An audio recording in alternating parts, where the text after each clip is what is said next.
What's up, everyone? This is Jake Garay, CEO of Realty Resolutions, here with my co-host, Realty Resolutions President Vinny Martin, bringing you episode number 3 of Realty Check, the pros and cons of being a landlord. If you're a real estate investor, this is definitely an interesting topic in today's market with everything that's going on. It's definitely, an interesting topic in general, just for everyone, and something that it's a topic that's kind of near and dear to me. Growing up, my dad has been a landlord for a very long time, seeing the pros and the many cons as well of being a landlord and owning rental property, guys. So we're going to kind of just bring you a bunch of different things and just kind of have an open discussion about what we really think about this. I mean, there's tons of pros. Yeah. Residual income, tax write-offs. The biggest thing, yeah, the tax write-offs and I think the one thing that we're just gonna kind of kick this off with is the residual income. And even if you're not an investor, you want to become an investor, the residual income, the money in your pocket every month, for owning a property. So really, just to kind of give you an example, I go out and buy a duplex, two apartment building, where there's 2 apartments, and I'm charging, I don't know, $1,500 a month for the duplex. Each apartment. Yeah, for each apartment. So I'm bringing in $3,000 a month in residuals, and maybe I couldn't buy the property, fully in cash, or say I have a mortgage on it, and the mortgage is $1,500 a month. I'm just throwing the numbers out. So my mortgage is $1,500 a month. I'm receiving $3,000 a month from the property. Therefore, I'm able to put, X amount of dollars into my pocket after, all costs, whether it's, the mortgage itself, the taxes on the property every year. I'm able to go ahead and, when it's all said and done, put some money into my pocket. So obviously, it's a big pro to increase your income every single month. You don't have to be a full-time real estate investor to do this. You could have different things going on. Maybe you have a full-time job, and you could use an extra $1,000 a month, $1,500 a month, where you could go ahead and become a landlord and reap the benefits of this extra income in your pocket every single month. The thing that is nice about, and I'm, like you were saying, kind of going off of your thought there, is you don't have to be a full-time investor. That's what we've seen over the last 15 years. Is it's almost like that topic. Everybody, I think there was a book called The Millionaire Next Door, and it's about how majority of millionaires are created through real estate, through the equity in their home, or the combined equity in their home plus whatever income they have and savings and other investments. And what's beautiful about residual income is it's income that you don't necessarily work for. It's passive residual income as opposed to active income. Now, active income is you work for IBM, your salary is $120,000 a year. You work at McDonald's, you're getting $8 to $10 to $12 to $15 an hour. That's active income. Trading time for money, or trading your efforts for money. If you're on salary, you're basically getting paid not necessarily off of your time, but more off of your production. But it's still active income. If you don't show up to work next year, minus whatever sick days, vacation days, or pensions or whatever you have, you're not going to receive that same income. Whereas with residual income, and there's multiple forms, whether it's through dividends with stocks, whether it's through income with rental property, and I think in the residual income, and there's also things like, what's the word I'm looking for? If you sell a product, you get what's commission? The word? Not a commission. I'm drawing a blank on the word. Royalties. Okay. Royalties. Obviously, you get a percentage of sales, things like that. That's another form of residual income with like books, different things like that. That's one form of passive income, but the biggest form, I think the most popular form, is rental property through real estate. 80% of the world's billionaires have real estate in their portfolio, and I think it's behind tech, the second opportunity, the second way that people have made over $1 million and over $1 billion. You know, majority of people in the world, where the most billionaires come from the tech industry, but number two is real estate. So it's very interesting when you think about it from those different pros and seeing what successful people from an investment standpoint, where they're putting their money. Right. It's the industry of real estate in that sector. So and going off again, like you're saying, you know, another pro, other than the residual income, is you can open up the property as an LLC, as a business, and you get the tax write-offs for it as well.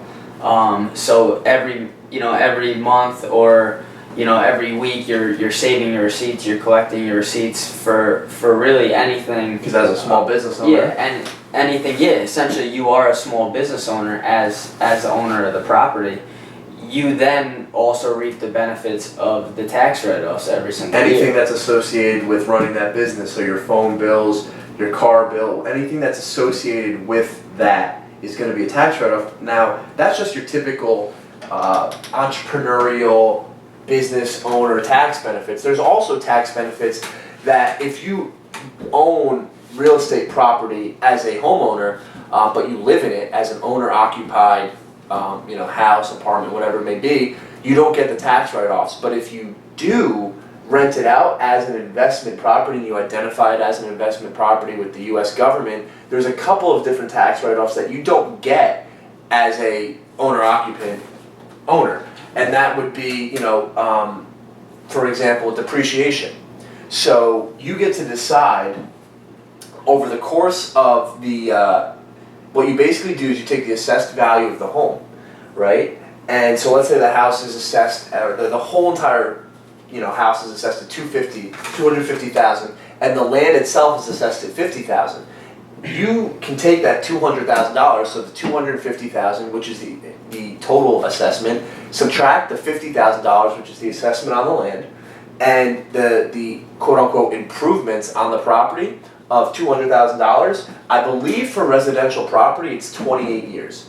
It's 28 years for residential, and I think 37.5. I could be wrong on these numbers. It's around there for commercial. I might have them flip-flopped. I got to check off the top of my head, but what you basically would do, let's call it 28 years for residential property, is $200,000.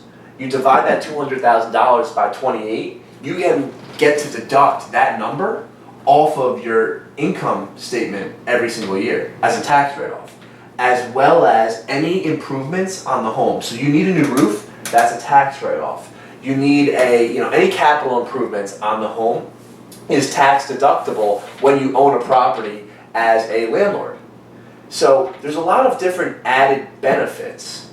Also, one of the other ones, which is big, is the interest on your mortgage. So if you buy a home as an investor and your interest rate is 4%, and let's say your payment is $2,400 a month, those first few years you're paying majority of interest, so maybe $2,300 of it is interest, whatever it may be.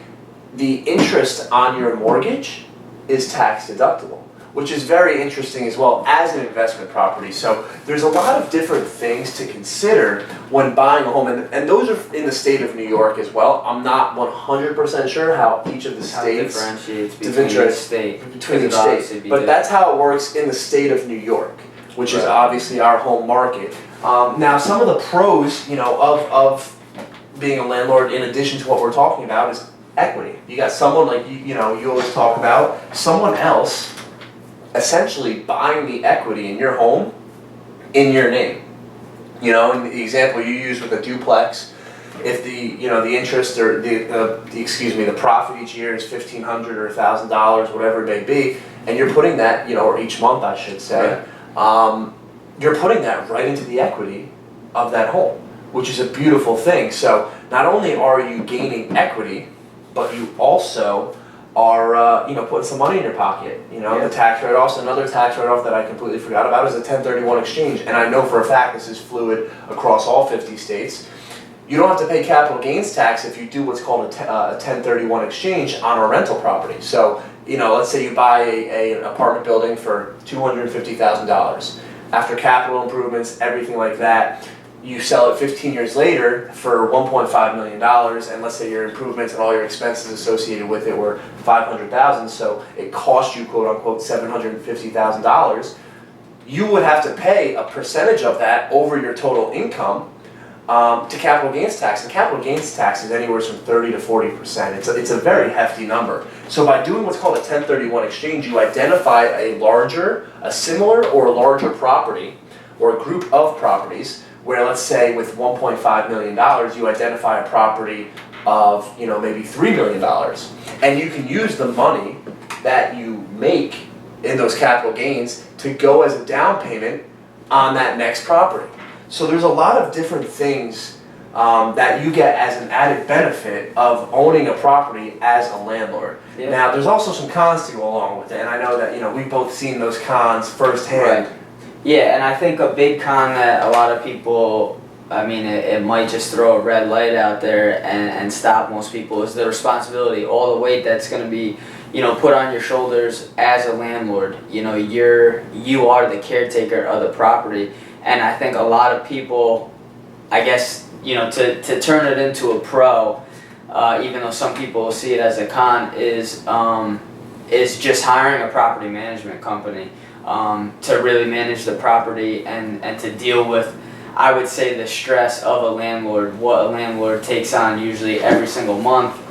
So do you think it's more beneficial as a landlord to kind of have that ease of mind to just, I think so. if the numbers make sense and you can afford it? Because essentially I believe it's 10%, I believe. Each property management company is different, but a lot of the time you see maybe anywhere from 8 to 10% of total, or maybe it's half or 10%. It's typically like 8 to 10% of a month's rent. So even though yes, you're losing a big chunk of it, like you said, though, I think you're right. I'd have to agree. Yeah, and I think it makes more sense to, I guess it goes hand in hand with the quantity of properties that you might be renting out. Someone who is a landlord for 2 apartments in the same building, maybe it might not make too much sense to hire a property management company because you're only dealing with that one property, as opposed to the person who owns 3 different apartment buildings with over 30 apartments. It might make more sense for that person to go ahead and hire a property management company because of the stress level and because of you have 30 tenants now looking to you for answers when things go wrong. Yeah. So it does obviously make more sense to the person who has a larger quantity of and they're tenants. scattered. Yeah. Now, what's to kind of clarify with property management too is basically a property management company handles everything. They do the background checks or the credit checks on new tenants. They rent the place out for you. If there's a service call needed at 2 a.m. because the water line broke, they're the ones who accept the phone call. So from a landlord's perspective, it really does, and I've seen it firsthand. Every time it snows, you're over there cleaning up the property. You're doing the landscaping or whatever it is. There's a lot of things that, to be a landlord, some of the biggest cons, like you said, it's the headaches, that go along with it. Is people get out of the residential rental industry because of the fact that it could be a lot of headaches. Again, a call at 2 a.m. or the maintenance on the property, and sometimes it's the property starts to break down a little bit, and it could be a pain in the ass. And again, you as a landlord, you have to weigh that pro and that con of bringing on a property management company.